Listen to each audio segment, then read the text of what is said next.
కొంతమంది విచిత్రమైనటువంటి భావజాలంతో ఉంటారు. వాళ్ళకి ద్వేషం మోడీ మీదన, బీజేపీ మీదన, ఆర్ఎస్ఎస్ మీదన, హిందుత్వం మీదన.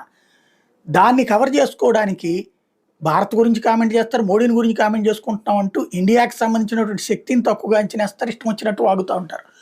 వాళ్ళ వ్యాఖ్యలు ఎట్లా ఉందంటే, ఏముంది ఆ సింధు నదికి సంబంధించిన ఒప్పందం వీళ్ళేదో స్టేట్మెంట్లు ఇస్తారు, అక్కడ ఐక్యరాజ్య సమితి దగ్గరికి పోతే అయిపోతుంది, ప్రపంచ న్యాయస్థానం దగ్గరికి వెళ్తారంట. సార్ ప్రపంచ న్యాయస్థానం చెప్తే వింటామా? లేకపోతే ఐక్యరాజ్య సమితి రెఫరెండం పెట్టమని అడగలేదు కాశ్మీర్లో?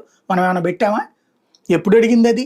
ఆ రోజు జవహర్లాల్ నెహ్రూ రాసి ఇచ్చినప్పుడే అడిగింది రెఫరెండం పెట్టమని చెప్పేసి. అప్పటికే అక్కడ ఉన్నటువంటి సమతౌల్యాన్ని దెబ్బతీసేశారు. అక్కడ పిఓజేకేలో ఆల్రెడీ మొత్తం కాశ్మీర్ వాళ్ళని పక్కకి తెప్పించేసేసి పాకిస్తాన్ వాళ్ళని తీసుకొచ్చి పెట్టారు. వాళ్ళతో చేస్తే ఎట్లాగా నేనే కదా అప్పుడు సర్దార్ వల్లభాయ్ పటేల్ ఆపికొచ్చింది. అప్పటి నుంచి జాగ్రత్తగా తీసుకొచ్చే తర్వాత అటల్ బిహారీ వాజ్పేయి టైంలో ఏం చేశారు, కార్గిల్ ఇన్సిడెంట్ తర్వాత ఓ ఒప్పందాన్ని రాయించారు. ఏమని?